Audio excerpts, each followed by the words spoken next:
MOSFET, এটা full meaning কি? Metal, M এ মেটাল, ও তে অক্সাইড, এস এ সেমিকন্ডাক্টর। Metal oxide semiconductor. আর ফেটে তো আমরা সবাই জানি, ফেটটা কি? Field effect transistor. হ্যাঁ, তো এটা হলো আজকে আমাদের পড়ার টপিকস। এটা নিয়ে আমাদের অনেক কথা হবে, অনেক নতুন নতুন শব্দ শিখবা আজকে।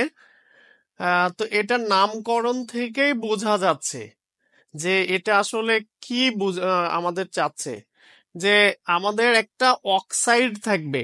হ্যাঁ, এই অক্সাইডটা কোথায় থাকবে? সেমিকন্ডাক্টরে। কার মাঝে? তাহলে এই অক্সাইড, এই যে